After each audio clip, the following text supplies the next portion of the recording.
강의안을 같이 보도록 하겠습니다.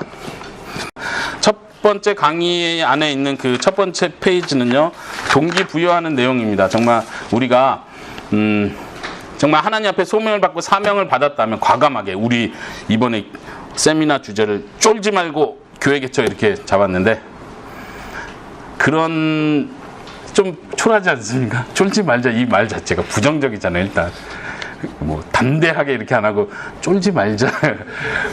제가 느끼는 것도 너무 쫄아있지 않나, 이런 생각을 솔직히 합니다. 많은 신학생, 여기도 지금 신학생 전도사님이 오셨는데 정말 존경합니다.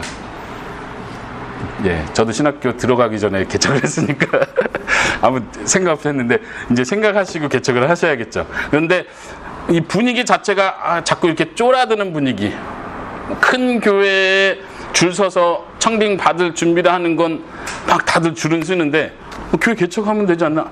개척이 필요 있나요? 자꾸 이렇게 생각하는 거죠. 근데 저는 아니라고 생각합니다. 교회의 개척은 철저히 필요하다. 여기도 중간에 표현이 됐지만요, 교회가 필요한 이유는 기존 교회가 다가가지 못하는 영역들이 있다는 사실이에요. 교회가 아무리 많아도, 지금 보세요. 다문화교회 제가 시작을 했는데요, 한국의 다문화교회 찾기가 되게 쉽지 않아요. 그쵸? 여기 외국인들 굉장히 많거든요. 막 교회가 이 월곡동에만 한 10개, 20개 돼도 지금 외국인 다 전도 못하고 접촉 못하고 돌아갈 사람이 더 많은데, 이쪽으로 개척할 사람은 없는 거예요. 신학생 중에. 왜 그런지 모르겠어요. 쫄았기 때문에 그렇지 않나, 이렇게 생각을 합니다. 우리가 좀 담대하게, 우리가 정말 소명을 받았다면, 하나님의 사역자로, 복음의 사역자로 소명을 받았다면, 내 머릿속에 청빙, 부교육자, 그러다가 하는 거 이렇게만 생각하지 말고, 정말 하나님께서 복음을 전하는 거, 말씀으로 양육하는 게 내가 받은 사명이라면, 그 여러 방법들은 과감하게 도전을 해봤으면 좋겠다 하는 생각이 있습니다. 네, 넘기셔서 3번 페이지가 되겠습니다. 3번 페이지에 교회 개척교회 목회 철학을 제가 13가지로 한번 생각해 봤습니다. 4년 교회를 개척하면서 13가지로 생각해 보고, 그 뒤에 다문화 교회 목회 철학을 했는데, 앞부분을 좀 간단하게 읽고 넘어가고요, 뒷부분에 목회 철학 중심으로 이야기를 하겠습니다. 특별히 한인교회 목회 철학과 연관된 부분들은 두 번째 강의에서 들을 수 있을 것 같아서요. 여러분들이 들으시면서 좀 질문들을 생각해 주셨으면 좋겠어요. 이거는 제가 생각한 거고, 이거는 저한테 맞는 거고 제가 경험한 거예요. 여러분들에게 이게 다 답이라고 가르쳐 준다고 생각하시면 안 되고, 저희가 이 시간에 하려고 하는 건 이렇게 하니까 되더라고요. 제가 3번을 실패했는데 4번째는 대박을 터뜨렸습니다. 이런 취지로 하는 게 아니에요. 지금도 마찬가지지만 우리 고려인 분들이 으쌰으쌰 해가지고 다음 주에 통째로 안 나올 수도 있습니다. 저희는 그거 항상 생각하고 있어요.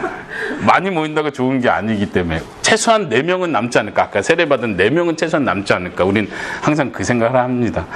그렇기 때문에 지금 목회 철학도 어떤 답을 드린다 생각하시면 안 되고요. 제 생각, 제가 경험한 거, 여러분들이 여러분의 생각, 나는 이렇게 생각하고 내 경험에선 이런 부분이 있는데, 이런 걸 좀 질문을 저한테 해주셨으면 좋겠고, 이따 좀 얘기하는 시간이 됐으면 좋겠습니다. 네, 한번 1번부터 보겠습니다. 한 사람의 목숨을 걸어라. 이런 표현은 많이 들어보셨을 겁니다. 그 사랑의 교회 고 오카는 목사님께서 많이 강조를 하셔가지고, 이 모토 자체는 다들 좋아하는 모토인데, 제가 각주를 달아놨습니다. 6번 각주를 한번 보세요. 한 사람 목회처럼 말하는 사람은 많습니다. 그런데 이상하게도 그 중에 많은 사람이 개척 교회를 하면서 사람이 많이 모이지 않는다고 불안해합니다. 무슨 말인지 아시겠죠? 저희는 정말 잘난 척하면 안 돼요. 저희가 처음 생각할 때 어떤 생각을 했냐면, 한 사람이 우리 교회에 오면 그 사람 가지고 평생 같이 간다. 대신에 문제는 하나예요. 돈만 있으면 한 사람 가지고 20년, 30년 사역할 수 있잖아요. 돈만 있으면. 기본적으로 내가 목사가 아닌 사람들은 자기 살기 위해서, 자기 가정을 위해서 돈을 법니다. 그리고 좀 여유가 되는 사람은 다른 사람 도와주기도 하고, 우리 목사는 잘 살려는 게 목적이 아니고 우리의 가정 생계를 유지할 수 있고, 좀 그 모은 돈에서, 번 돈에서 좀 남을 도와줄 수 있다면, 저는 최소한 그렇게 생각했습니다. 후원자가 끊기면, 후원이 없으면 내가 돈을 벌고, 또 우리 집에서 예배를 드리고 누군가를 전도하고 양육을 한다면 그 한 사람을 데리고 평생 갈 수 있겠다. 그 자세로 가자. 물론 아까 그 첫 번째 예배당, 여기가 첫 번째 예배당이지만, 여기서 시작하기 전에 사실 저희가 광주 와서 한 2달은 저희 집에서 저희 가족끼리 또 예배를 드렸어요. 계속 그러려고 했었죠. 물론 뭐 건물 생각을 안 했었기 때문에. 그 마음을 잃지 않는 게 제일 중요하지 않나. 제가 첫 번째, 두 번째는 가장 목회 철학에서 중요하다고 생각합니다. 두 번째 보시면은 자기 자신의 조급함과 싸워야 된다 생각하는데, 우리가 특별히 개척을 하고 저같이 막 선교의 뜻이 있는 사람들은 이게 감당 안 되는 불이 있습니다, 속에.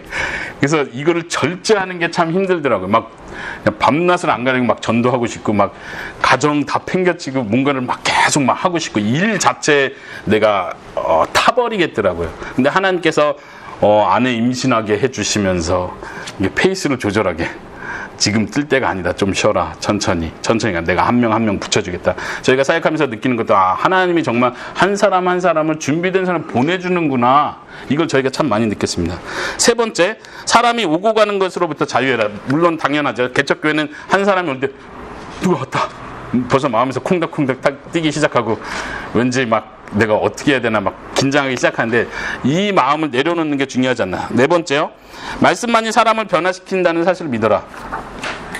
자꾸 우리가 사역을 하다 보고 설교를 하고 말씀을 가르치지만, 이제 시간이 지나면서 사람이 진짜 변화되지 않고 막 거듭남의 역사, 막 뜨거운 역사들이 안 나타나는 거 보면, 그 다음에 또 뭘 해줘야 되지, 이 생각을 하게 됩니다. 설교도 한계가 있고, 복음 전하는 것도 초창기에 할 일이라고 생각하다 보니까, 복음을 떠나서, 말씀을 떠나서 다른 프로그램, 어떤 방법이 필요하고, 더 좋은 교재, 어떤 뭐 더 좋은 도구들이 필요하다고 자꾸 유혹을 받습니다. 그거로부터 자유해야 된다고 생각합니다. 다섯 번째, 큰 그릇이 되라. 이 말은 사람 관계에 대한 이야기입니다. 나와 스타일이 다른 사람을 대할 때, 나와 맞지 않는 사람을 대할 때 내가 어떻게 할 것인가, 이런 고민이고요. 넘기셔서 6번, 타협하지 마라. 이것이 성경적이고 이것이 하나님께서 가르쳐주는 진리의 가르침이다 하면 끝까지 밀고 가는 거, 좀 고집스러운 것도 교회 개척할 때 필요하지 않나 생각합니다. 일곱 번째, 모든 행동에 이유를 가져라. 철저히 어떤 행동이나 프로그램이나 예배 순서, 전도하는 방법, 이런 모든 것들에 구체적인 성경적인 이유들을 계속 생각하고, 이것이 정말 성경적인가 판단하고 계속 고쳐 나가는 것이 필요하다고 생각합니다.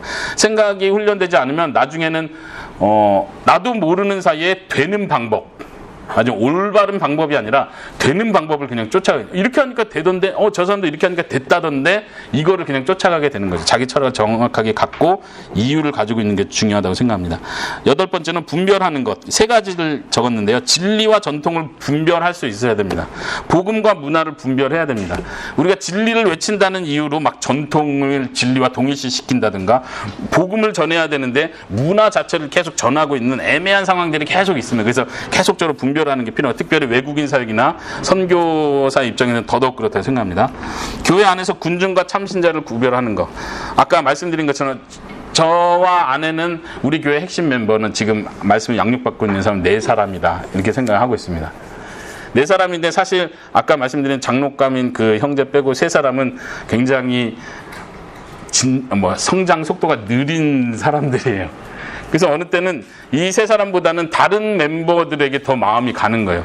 저 사람이 그래도 교회 생활을 했던 사람이 확실히 일을 잘하네, 마음이 이쪽으로 많이 가죠. 그렇지만 우리가 생각하는 것은, 이 사람들은 언제든 떠날 수 있다, 언제든 자기가 원하는 교회, 자기가 생각하는 그 모임에 흩어질 수 있다.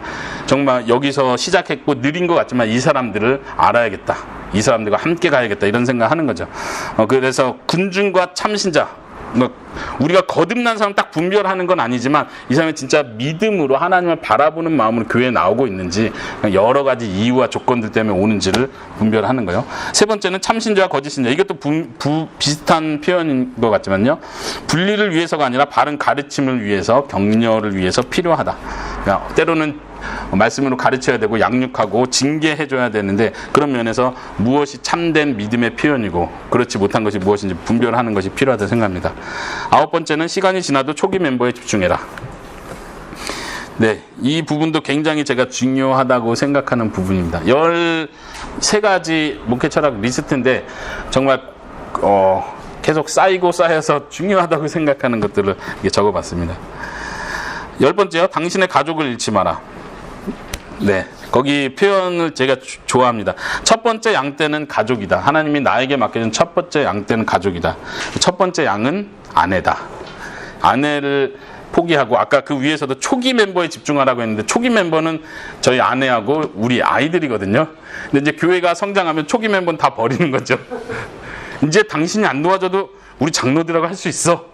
뭐 이런 자세가 되는 거죠. 이렇게 되면 참 위험하다고 생각을 합니다. 내 자신부터, 우리 가족부터 시작돼야 된다 생각하고. 11번째, 하나님께서 맡기신 분량대로 일하심을 기억하라. 이 말은 다른 말로 하면 이 목사의 한계, 내 목회자, 교회 개척자의 한계를 알아야 된다는 얘기예요.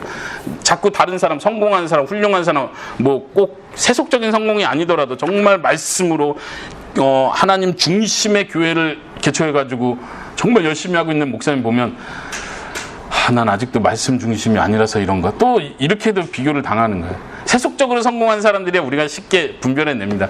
그래, 인간적인 방법을 하니까 성공하지. 근데 이분은 진짜 말씀대로 가는데 교회가 너무 건강하고 잘 성장해. 그러면 위축이 되는 거죠. 내가 뭐가 부족하지. 근데 그런 문제가 아니라고 생각합니다. 아까 한 사람 목회를 얘기한 것처럼 하나님께서 한 사람을 붙여줬으면 하나님께서 나의 역량에 맞게 한 사람을 붙여주셨구나. 외국인이면 어떤 외국인이라도 내가 말이 안 통해도 내가 그 사람과 말을 하나씩 배워가더라도 내가 이 사람을 하나님께서 맡겨주셨다는 확신을 갖고 내 이 사람과 같이 끝까지 가보겠다. 또 떠나가면 하나님 또 다른 사람 보내주시겠지. 이런 마음으로요. 12번에 목사의 분분을 잊지 마라. 이건 특별히 말씀 사역에 대한 초점입니다. 마음이 다른 데 뺏기지 않는 거예요. 13번째, 하나님의 평가를 두려워하라. 여기서는 숫자적인 평가가 아니라 맡겨주신 양을 내가 진심으로 사랑했는가. 정말 때로 사역을 오래 조금 더 하다 보면 계속 이런 유혹들을 느끼는 것 같아요. 내가 사역을 어떤 누군가의 평가, 이제 4주년이 됐습니다. 우리 교회가 이 정도 됐습니다. 저희도 후원교회 매달 선교 보고를 해야 되고 재정 보고를 해야 돼요. 또 1주년, 2주년 될 때마다 1년 평가를 또 보내야 돼요. 그러면은 몇 명이 모입니다. 결국은 거기에 보고할 수 있는 핵심은 몇 명이 모이는가거든요. 어느 나라 사람들이 모이고. 이런 면에서 자꾸 마음이 뺏기기가 쉽습니다. 그때마다 마음을 계속 되잡습니다. 하나님께서 평가하는 건 숫자가 아니라 사역의 결과물이 아니라 한 사람을 너가 진심으로 사랑했느냐. 이 사람이 더 많이 성장하고 조금 성장하고는 둘째 문제고 그 사람은 너가 진심으로 사랑하고 있느냐를 하나님께서 보신다고 확신합니다. 그 뒤로 넘어가서요. 다문화교회 목회 철학 얘기하겠습니다. 혹시 여기까지 떠오르시는 질문 있으십니까? 이 13가지 중에서. 없으시면 바로 또 넘어가도록 하겠습니다. 네, 한 사람 전도부터 시작하라. 한 사람 또 강조하는 거고요. 두 번째, 진정한 친구가 되어주라. 네. 예. 동의하십니까? 이게 사실 정말 쉽지 않습니다. 그쵸? 우리 사역하시는 목사님들도 계시지만 사실 진정한 친구가 되어주는 거 목회자들, 크리스찬들이 더 하기 힘들어합니다. 내가 이 사람에게 이웃에게 외국인에게 다가갑니다. 난 정말 뭐 베풀어주죠. 근데 이 사람은 교회에 관심이 없고 하나님께 관심이 없고 자꾸 신경 꺼달라고 그래. 그럼 그래. 발에 먼지를 털어버리자. 난 너에게 핏값을 하나님께서 너의 핏값을 나에게 찾지 않으실 거다. 뭐 이런 마음. 나 할 본분을 다 했다. 사실 한 사람 전도하기 시작할 때 부딪히는 장벽은 이 사람이 변화가 안 되는 것 같은 거거든요. 때로는 교회도 오고 뭐 나를 좋아해 주기도 하는데 이 사람이 마음에 물고 하나님을 영접하고 헌신하고 이거는 정말 또 먼 문제거든요. 그때마다 갈등되는 건 이제는 이 사람이 아니라 다른 사람에게 다른 사람에게 관심 가져야 되지 않을까. 물론 그것도 필요할 거예요. 그런데도 불구하고 하나님께서 계속 이 사람을 만나게 해 주시거든요. 근데 마음에선 벌써 이제 안 만나고 싶은 마음이 벌써 생겨버린 거예요. 거기에 그 설명에 이런 표현이 있죠. 우리에겐 대위 명령만 있는 것이 아니라 이웃을 사랑하라는 큰 계명이 있다. 사역자들이 많이 놓치는 게 이거라고 생각해요. 전도를 위해서 뭐든지 헌신을 하는데 이 사람을 사랑하기 위한 그 목적 자체만으로도 이 사람은 계속 그냥 그렇게 대할 수 있는지, 교회에 절대 안 나온다고 하나님이 계시를 줘도 끝까지 이 사람은 그냥 말 그대로 예수님처럼 사랑할 수 있는지, 이거에 대한 테스트라고 생각합니다. 세 번째는 인내. 두말할 필요가 없습니다. 인내. 네 번째, 자신의 문화적 고정관념을 분석하라. 아까 분별해야 된다고 했죠. 진리와 전통의 문제를 분별하는 거. 굉장히 아닌 것 같은데 저도 나름대로 필리핀에서 3년 반 있었고요. 캐나다, 미국 중에서 1년 3개월 있었는데 거기서 많은 서양 사람들과 부딪히고 생각의 차이들을 많이 느끼고 경험하면서도 이렇게 사역할 때 많은 도움이 되지만 때로는 내가 못 깨고 있는 게 굉장히 많구나. 그들의 행동이 이해 안 되고 좀 버릇없게 느껴지고 기분 나빠지고 왜 그러지? 이거 최소한 이게 예의가 아니야? 최소한 이 정도는 반응을 해줘야 되는 거야? 이렇게 막 화가 올라올 때가 종종 있더라고요. 여전히 내 속에 있는 고정관념이에요. 정말 그것이 진리의 문제가 아니라면, 그리고 내가 정말 그리스도의 사랑으로 그 사람을 순수하게 사랑한다면 넘어갈 수 있는 문제들이라고 생각합니다. 다섯 번째는 용어를 훈련하는 거예요. 저희 교회는 특별히 한국어로 예배를 드리기 때문에 계속해서 저도 설교를 준비할 때나 사람들과 대화할 때 계속해서 쉬운 용어를 사용하는 훈련을 하게 돼 있어요. 감사하게도 하나님께서 저희가 개척하기 전에 3년 사역하던 교회에서 유초등부를 계속 3년을 맡기셔서, 그래가지고 개척하려면 어른 성도를 내가 목회를 해봐야 되는데 자꾸 이 마음이 있었는데 끝까지 유초등부 사역하다가 왔습니다. 근데 여기서 개척해 보니까 너무 감사한 거예요. 하나님께. 그냥 어린이 말투가 이게 몸에 배어가지고 제가 어려운 말을 잘 못 써요. 여섯 번째, 시청각, 시각을 활용한 설교를 하라. 가능한 대로 외국인들이 알아들을 수 있는 방법으로 하는 게 좋습니다. 요즘에는 제가 욕심이 너무 많아져가지고 너무 어렵게 설교를 하고 있습니다. 최근에도 계속 아내한테 지적을 받는 부분인데, 어렵다. 한국 사람도 어렵다. 왜 이렇게 어렵게 하냐. 그래서 제가 욕심을 좀 내려놔야겠다. 내가 너무 많은 걸 먹이려고 하는구나. 내 욕심이다. 이런 생각 자꾸 하게 되는데. 여섯 번째요, 가족의 중요성을 강조하라. 아까 앞에서도 가족의 중요성, 양떼, 첫 번째 맡긴 양떼라고 표현을 했는데, 목회자 가정이 본이 되는 게 되게 중요하다고 생각합니다. 특별히 개척교회는 성도들이 목회자 가정을 다 보게 돼 있어요. 안 볼 수가 없어요. 뭐 볼 일 별로 없는 것 같잖아요. 목사님은 어차피 설교하고 사모님 어차피 주방에 있고, 근데 성도들은 사모님과 목사님이 순간적으로 눈 마주치는 그 분위기를 딱 봐요. 싸우셨나? 왜 그러시지? 순간적으로 아시더라고요. 우리 가정이 먼저 건강하게 세워지고 이게 모범이 될 때 성도들에게도 가정의 중요성을 얘기할 수 있고, 특별히 다문화 가정, 외국인들은요 많이 깨진 가정들이 많잖아요. 이혼하는 가정들, 또 막 이렇게 다른 나라에서 문화가 바뀌면서 이 결혼의 순결성에 대한 개념들이 많이 약화되어 있기 때문에 우리가 본이 안 되면요 그들에게 강조해 줄 수가 없어요. 성경적이지만 강조하는 게 힘을 잃어버리죠. 그래서 더 가정이 중요하다고 생각하고요. 여덟 번째, 구제사역보다 회심사역이 우선되게 하라. 다문화 교회, 제가 처음 시작하면서 하나님 앞에 결심했던 중요한 것 중에 하나가 바로 이겁니다. 내가 다른 방법을 쓰지 않겠습니다. 아까도 말한 것처럼 복음 외에, 말씀 외에 다른 게 더 필요하다고 생각하는 그 유혹을 뿌리치는 거, 여기에서 연결된다고 생각합니다. 구제사역을 할 수 있습니다. 한국어 가르쳐주는 일 이렇게 접촉점으로 할 수 있습니다. 근데 이 접촉점이 정말 회심사역, 말씀 복음 전하는 사역보다 더 중요하고 더 많은 시간을 차지할 때가 와요. 심리적으로 벌써 이게 없으면 이것도 안 될 것 같은 분위기. 근데 여기서 계속 내 자신과 싸워야 된다고 생각합니다. 지금까지 저희가 그렇게 길을 걸어가고 있고, 또 여러분들, 도전받는 여러분들도 그렇게 길을 갈 수 있기를 바랍니다. 아홉 번째는요, 인종 간의 하나됨의 원동력은 복음임을 기억하라. 아까 말씀 외에 다른 것이 없다는 것과 일맥상통한다고 생각합니다. 인종이 하나 되는 거 뭐가 필요하죠? 뭐 의사소통, 커뮤니케이션도 필요하고, 레크리에이션도 좀 필요하고, 수련회도 좀 야외 활동도 많이 하고, 이렇게 방법들이 있어요.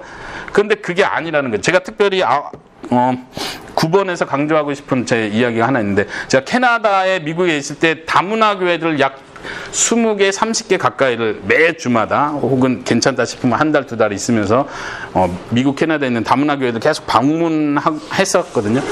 그래서 정말 다문화 교회 모델을 찾고 싶었고, 정말 다문화 타이틀이 있는 다 찾아갔습니다. 그러다 이제 마지막에 미국에 와가지고, 미국에서 이제 인턴십 과정을 했어요. 한 다문화 교회 인턴십으로 저희가 한 3개월 있으면서 그 교회 비롯해서 다른 교회도 방문했는데, 이제 마무리하는 차원에서 한 달 남짓, 여러분들 아십니까? 존 메가더 목사님 그레이스 커뮤니티 처치를 저희가 참석했는데, 제가 영어를 더 배우고 싶어서 거기 영어 성경 공부반을 신청해가지고, 어려울 것 같아서 기초반, 초급반을 신청해가지고 들어갔습니다. 그래서 처음 날 가는 날인데 너무 떨리는 거예요. 외국 사람들하고 콧대 높은 미국 사람들하고 성경 공부할 생각하니까 내가 영어를 되게 잘하는 것처럼 보여야 되는데 막 긴장이 되더라고요. 그래서 머릿속에 막 두려운 마음으로 그 예배를 딱 참석하고, 사람들이 오기 시작하는데, 지금 이 정도, 많이 안 해요. 이 정도 모이는데 깜짝 놀란 거예요. 왜냐면은 다문화 사람들이 모이는 거예요. 그래서 뭐야, 이 그레이스 커뮤니티 처치는 뭐 다문화 교회도 아니고 그냥 말씀 중심으로 하는 존 메가더 목사님 교회인데, 깜짝 놀란 게 나이 드신 분들은 한 80세 되신 나이 드신 할아버지도 나오고 중고등부 청년부들도 나와가지고 같이 성경 공부 초급반을 어떤 사람들은 막 완전히 이렇게 깡표같이 생긴 사람이 이제 또 다른 여러 나라 사람들이 한 5개국 정도 모였던 것 같아요. 그래서 굉장히 놀란 거 뭐지? 내가 다문화 교회 찾을 때 이런 소그룹을 본 적이 없는데 여긴 그냥 이렇게 자연스럽게 모이는 거예요. 그리고 다문화 주제도 아니고 그냥 말씀 공부하고 끝나는 거예요. 그때 제가 충격을 받고 다문화 교회는 말씀 사역이구나. 다문화 타이틀이 중요한 게 아니고 말씀을 말씀대로 복음을 복음대로 가리키면 인종을 초월해서 사람들이 모이는 거예요. 세대를 초월해서 사람들이 모일 수 있는 거구나. 이걸 그때 확신을 했습니다. 그래서 하나님께서 그때 깨닫게 해주신 것들 지금도 붙들고 말씀에 승부해야 된다 이렇게 생각을 하고 있습니다. 10번째요. 다문화 리더십을 개발하라. 여기서 말하는 리더십은 목회자 자신의 리더십뿐만 아니라 그 교회 안에 있는 나라별 리더자들을 이렇게 세워주는 거. 그래서 균형을 가질 수 있도록 노력하는 걸 말하고요. 11번째 넘어가세요. 의사소통을 위해 끊임없이 노력해라. 필수입니다. 이 진리는 부부 사이에도 진리고요. 끊임없이 의사소통하려고 노력을 해야 됩니다. 동의하십니까? 네. 예. 우리 목사님들 끝까지 대답 안 하시네요. 결혼생활 10년, 20년 해도 의사소통이 안 되더라고요. 계속 노력을 해야겠다. 하물며 한국 사람끼리도 자라온 배경이 달라서 의사소통이 필요한데 외국 사람 더더욱 필요하다고 생각합니다. 일반 교회에서도 마찬가지로 생각하고요. 12번째, 장기적인 시각을 가져라. 저희가 목회 철학을 세우면서 생각했던 것 중에 하나가 단지 여기 한국에 있는 외국인들을 단기적으로 훈련시켜서 단기적으로 파송시키는 이런 개념이 아니라 정말로 장기적으로 보고 이들이 믿음으로 굳게 성장해서 말씀에 굳게 성장해서 이 다음 세대 사람들까지 믿음의 가정이 돼서 자연스럽게 선교를 할 수 있는 그런 성도들, 그런 교회가 되어야겠다. 이런 장기적인 뜻을 품었었습니다. 예. 역시 시간이 오래 걸리는 거죠.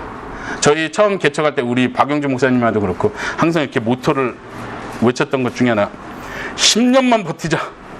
10년만 버티자. 지금도 다시 우리 셋째가 지금 5살이거든요. 맨날 이렇게 어린이집 데려다 줘야 되고 픽업해야 되고 막 정신없어요. 10년만 참자. 10년 뒤에 사역을 본격적으로 해보자.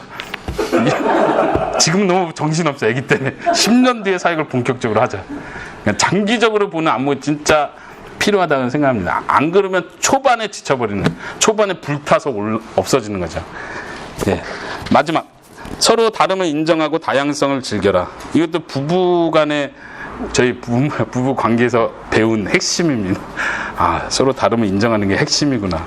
근데 교회도 그렇더라고요. 교회가 다 다양한 사람들이 모이고 나라가 다르고 하다 보면은 신앙생활 이렇게 하는 게 맞다고 생각하는 그 개념들, 아까 말한 복음과 전통, 진리와 문화를 구분하지 못하는 것 때문에 나오는 이 답답한, 조급한 마음을 견딜 수가 없더라고요. 여전히 장기적으로 보고 여전히 나와 다르구나, 생각이 다르구나, 이들이 생각하는 게 하나님께서 여전히 복음을 심으셨고 여전히 자라게 하시는구나, 내가 기대하는 것과는 다르구나, 이걸 인정하는 것, 그리고 이 다양함 자체를 즐길 수 있다면 사역에 계속해서 힘이 되지 않을까 생각을 합니다. 네, 목회 철학 여기까지 마무리했습니다. 뒤에 부분들은 제가 여러분들께 부록으로 드렸습니다. 이번에 세미나 하면서 준비한 10개의 질문과 10개의 대답이고요. 예, 집에 가셔서 읽어보시고 그 뒤에도 또 부록이 있습니다. 아주 중요한 부록인데 11페이지에 보시면요, 교회 개척자를 위한 훈련 영역 해가지고 이렇게 표시를 해놨습니다.